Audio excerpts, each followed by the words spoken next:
Buenos días a todas y a todos. Bienvenidos. Gracias por vuestra presencia en esta rueda de prensa en la que vamos a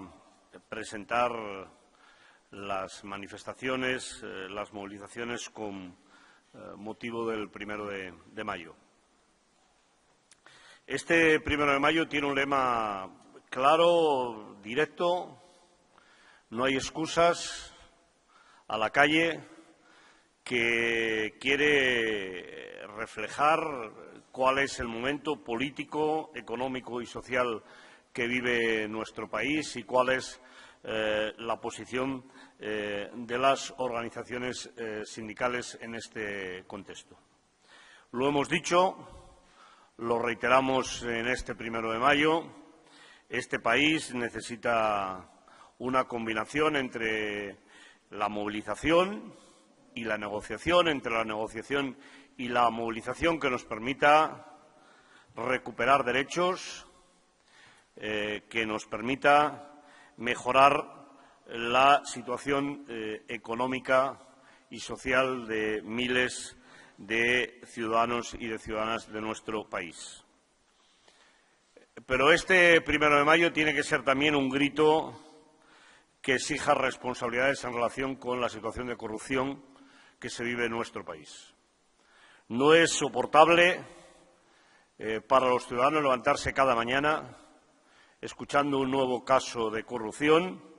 y viendo a la vez que no se toman medidas ni desde el punto de vista de asunción de responsabilidades políticas ni desde el punto de vista de medidas estructurales, legales, que nos permitan acabar con esta lacra que tanto daño moral, ético, pero también económico está causando en nuestro país.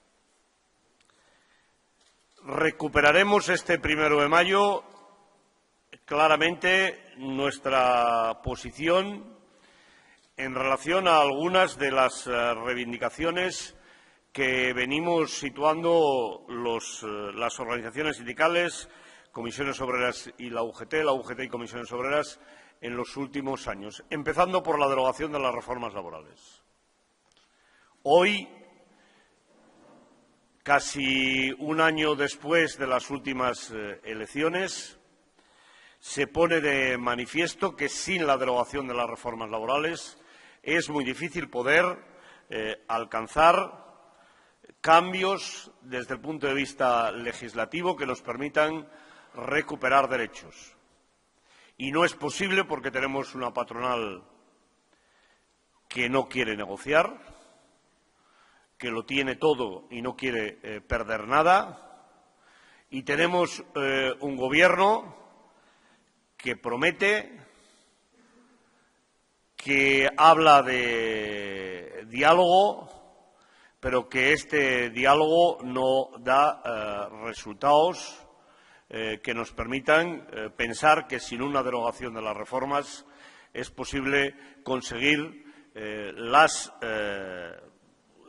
conquistas, la recuperación de derechos que nos parece que es imprescindible para conseguir la estabilidad y la calidad en el empleo.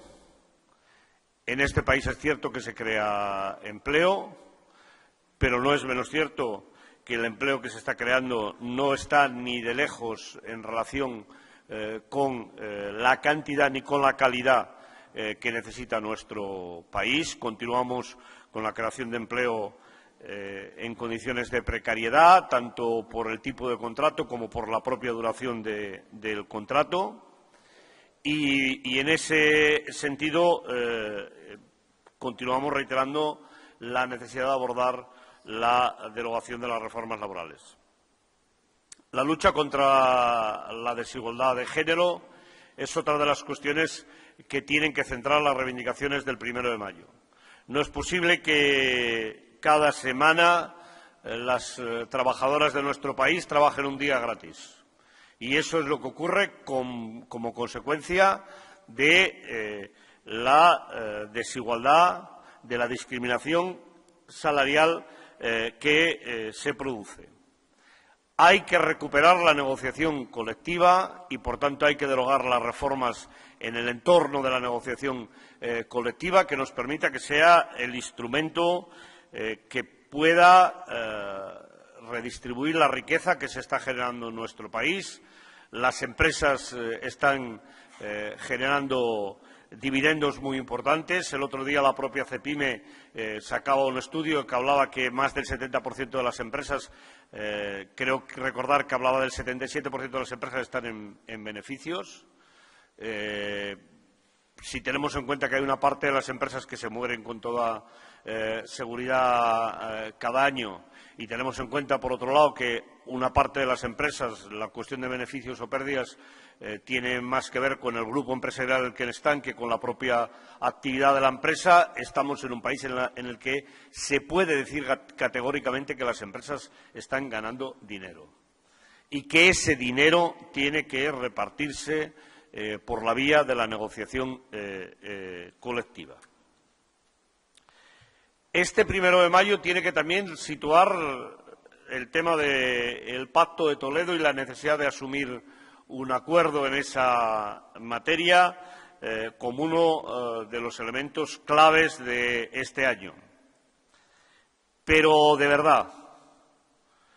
para nosotros hay una primera condición necesaria para restablecer el equilibrio del Pacto de Toledo. Hay que derogar la reforma del 2013, que unilateralmente y fuera del Pacto de Toledo hizo el Gobierno del Partido Popular, que tiene que restaurar la revalorización automática de las pensiones, que tiene que cambiar a fondo el factor de sostenibilidad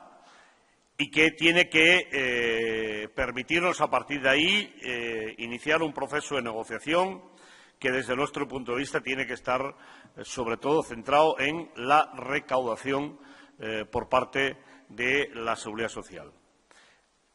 Es evidente que hay costes que en estos momentos soporta la Seguridad Social que no tiene por qué hacerlo, tanto por lo que hace referencia a la estructura de la Seguridad Social como por lo que hace referencia a las subvenciones que se están dando a las empresas. El destope es otra de las cuestiones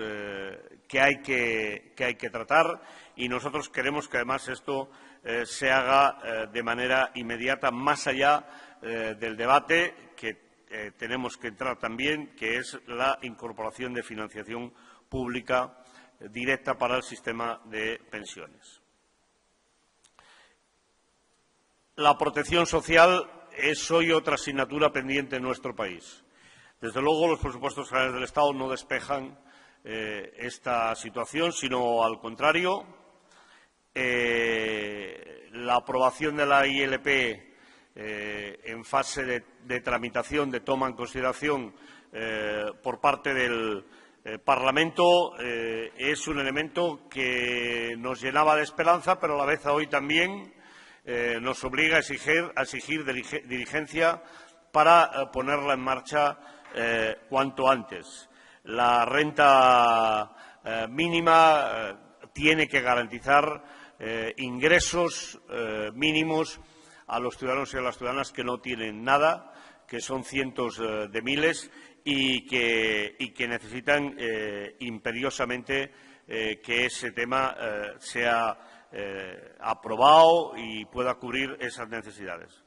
como la cobertura de desempleo, que año a año vemos que va cayendo. Cada ley de presupuestos rebaja la partida para cobertura por desempleo o las cuestiones relacionadas con la inversión en educación, en salud, en dependencia. Quiero situar también, desde el punto de vista del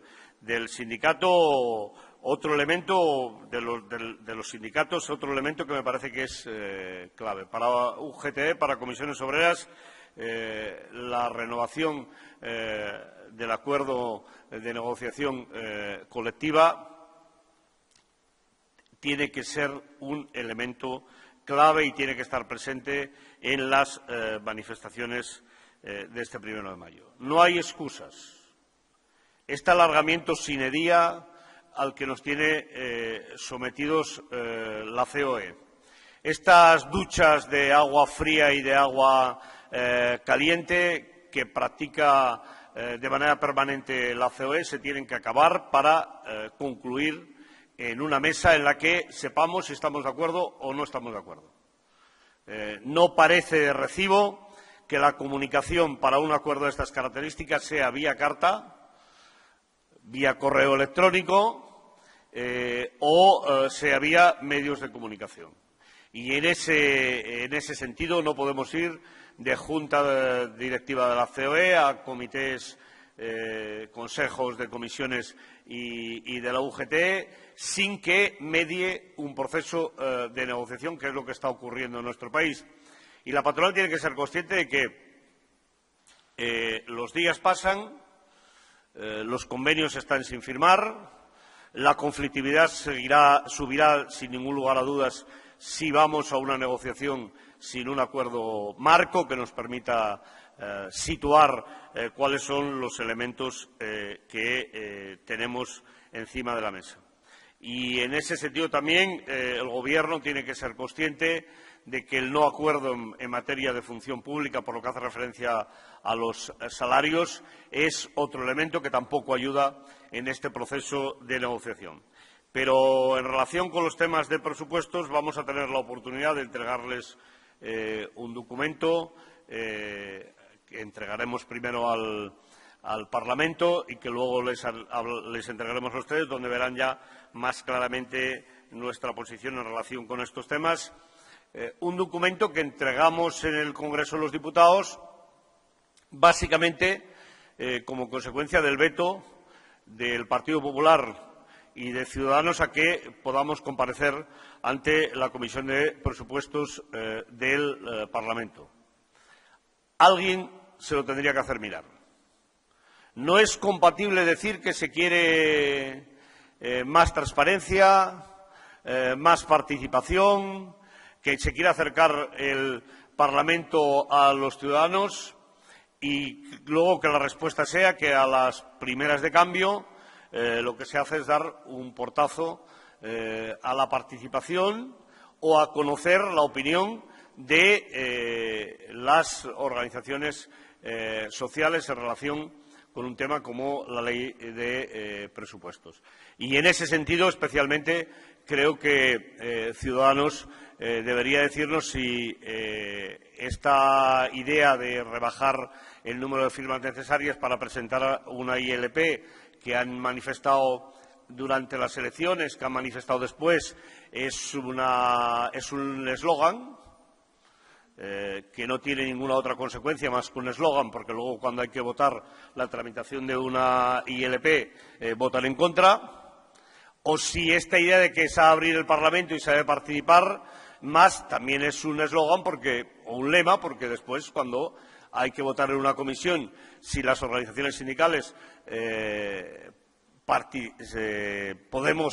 somos convocadas a dar nuestra opinión en la Comisión del Parlamento, pues también se niegan.